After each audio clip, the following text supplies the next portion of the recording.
Forrest Griffin, my man. Good morning. How are you? I'm good. Montana. A lot of survivalists out there. I like it. I like you already. Exactly. You got a chance. Yeah, we are a little bit ahead of everybody else. I don't know how much. Agreed. I think you're golden, man. Well, thank you very much. Have you been out here before? I have. Excellent. And I lived with a guy named Alex Schoenhauer who went to college out there and lived out there, and went out there with him. And you guys are ready. Yeah, we totally are. This seems like kind of. I'm trying to think what we were shooting at that pops up out of the holes. What are the little things everybody shoots at? Like a prairie dog.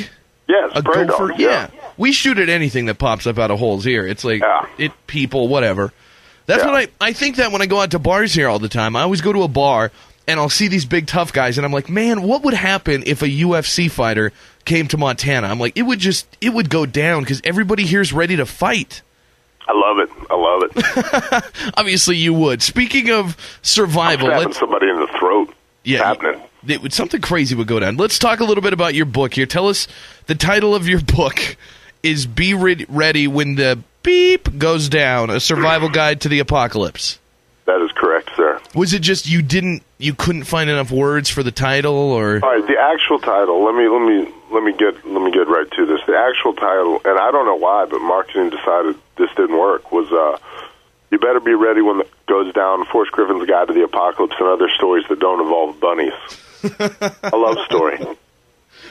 I like it. The sequel. You should tag that on the end too. So. Yeah. As if the title doesn't really give the whole book away. What is this? Is it just Forrest Griffin's kind of smart-ass take on how to get ready for stuff, or what's the book all about? Well, I've long hid the fact that I'm mentally insane, and I've decided to reveal it in this book, that I really think the world's going to end, and that I actually am just trying to make money to build up a little shelter out in the middle of the desert and find some clean water and never involve myself with society again. You're all going to die. Perfect. So it's just a total... Hopefully horribly. I don't know.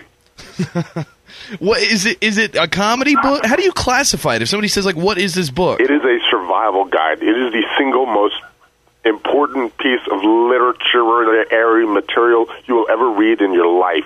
Wow. Could save your life. Wow. See, we've got some survivalists up here in our neck of the woods. I mean, the Unabomber, who's from up here. Yes. He was living out in a little shed. There's a section about Ted Kaczynski in this book. Really? I'm dead serious. And it's like, is that a it's good thing? It's important stuff, man. You guys are ahead of the curve. I'm impressed. Are you? Is it like learn from Ted Kaczynski, or is it like watch out for guys like Ted Kaczynski? Both. That's awesome. What else is going on in life other than saving the world and everybody in it? What else are you up to? Man, that's a good question. A lot of crazy stuff's been happening to me. So I've been kind of on a little personal mission. I can't say it was a mission from God, but it was a mission, period. So I've been doing a lot of weird stuff. Sounds unusual, right? Yeah, it sounds a little cryptic and weird. Yeah, I'm sorry. Sorry about that. That's okay. I don't want to, give away your location. Are you doing anything people would expect, like fighting or television shows? No, nothing of that. No, nothing of that ilk. It's more just saving the world and being on a mission. And then maybe writing some memoirs. Excellent. About French prostitutes. French was the word, sorry. Oh, yeah, okay. Isn't it weird that you go from, you go from being, like, known as a fighter, a tough guy, and now you're, like, the author. You're sitting back in your house, like, by the pool, penning memoirs and writing survival guides. No, sir. No. That's not how it goes. I've chosen the Hemingway path. I'm driving across the country. I'm seeing what it's all about. I'm out there looking for America like Jack Kerouac. Oh, I see. So you're not just sitting by the pool. I don't have a pool. I wouldn't waste water and come on, man.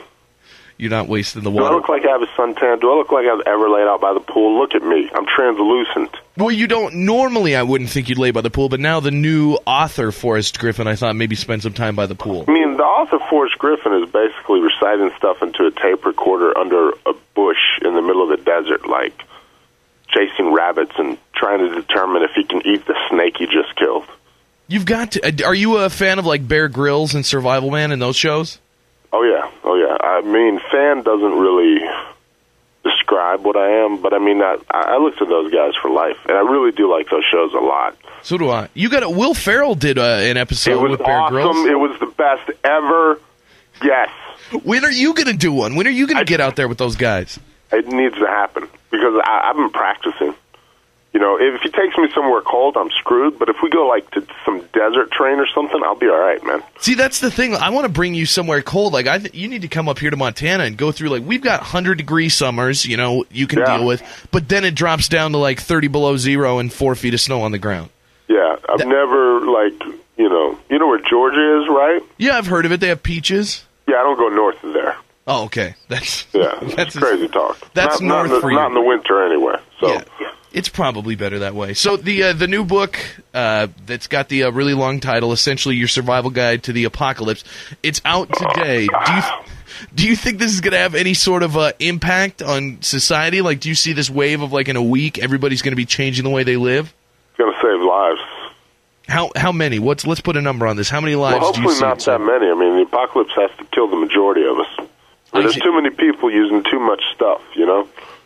Excellent. So this is like for a select group of people that are going to rule the earth. I look at it like this, and I'm not kidding at all. When the housing market inflated, we had what you call a correction, right?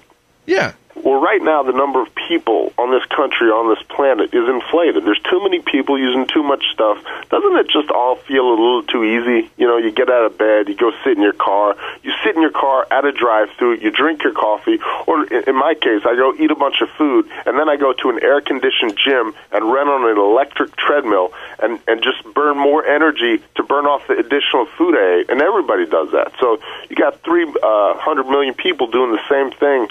It's just a matter of time before, you know, there's a scarcity of resources and we have to start killing each other over them. I'm just preparing.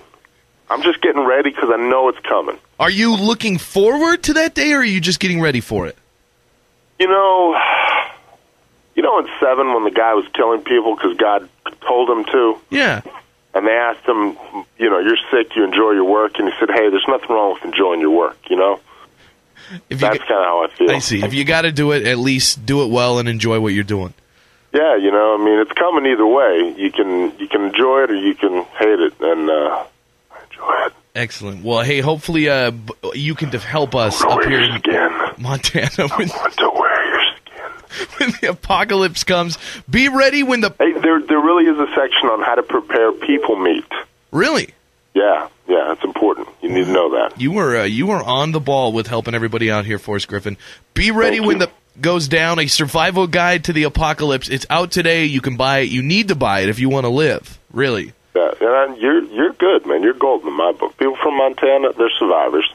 See, I like to eat. See, I'm like the exact guy that you described when everybody's going to die. Like, I'm the guy sitting at the drive-thru. I'll be waiting. If they report the apocalypse is coming, I'll still sit in the drive-thru probably for my chalupa. You will be eating the Twinkie watching it on TV. Exactly. Like, oh, this is great. Yeah, it's television. I need your help, man.